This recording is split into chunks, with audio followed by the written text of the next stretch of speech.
Being a K-pop fan is something that comes with a lot of different emotions at the same time. There are moments where everything feels really exciting, like comebacks or just discovering a song that you instantly love. But at the same time, there are also moments where things online can feel a bit overwhelming, with too many opinions, too much comparison, or people trying to define what being a real fan or a good fan is supposed to look like. I've always talked about how overwhelming everything can be, but at the same time, there are also many good things about K-pop and everything that comes with it. Even with all the chaos and the complicated parts, there are still so many reasons why I love being part of this. I also really appreciate the feeling of connection that comes with it, not just with the artists themselves, but also with other fans who are going through the same things, sharing the same excitement, and enjoying the same music. It makes everything feel a bit more shared, even if you're just watching from your own space. And this is one of the parts that makes everything feel more special, because you realize you're not really experiencing it alone. There are always people out there who understand exactly why you feel the way you do about a song or a moment in fandom.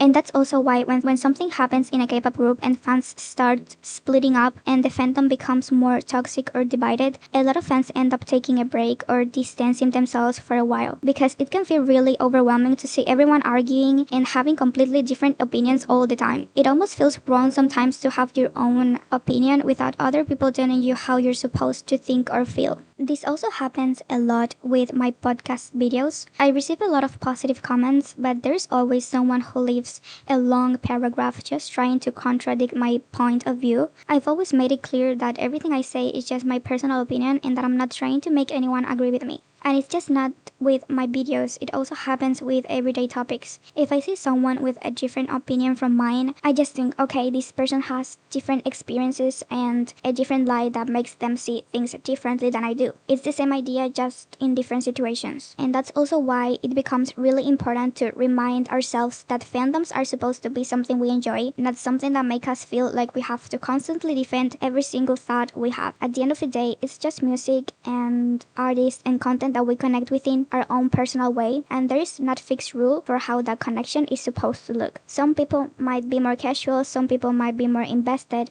and some people might change how they feel over time. And all of that is still valid. When that is understood more clearly, everything becomes a bit lighter and less stressful, and we can actually focus on what made us enjoy it in the first place. And I also think this idea connects a lot with how fandom spaces work in general, because sometimes people forget that behind every opinion there is a real person with their own way of seeing things. Not everyone is going to experience the same group, the same content, or the same moments in the same way, and that's completely normal. But online it can feel like there's only one correct way to think, and everything else gets questioned or criticized. And that's where a lot of misunderstandings come from, because instead of just sharing perspectives, it turns into people trying to prove each other wrong, when in reality it's just different experiences existing at the time. And another thing is that people are really influenced on the internet nowadays. It feels like opinions can spread so quickly that sometimes people don't even stop to think for themselves before agreeing or reacting to something. Everything becomes more reactive, and it can create even more pressure and misunderstanding within fandoms, because emotions and opinions move so fast online. At the end of the day, all of this just reminds me that fandoms are still something really human at the core of it. It's people connecting, reacting, and feeling things through music and artists they care about, even if they express it differently.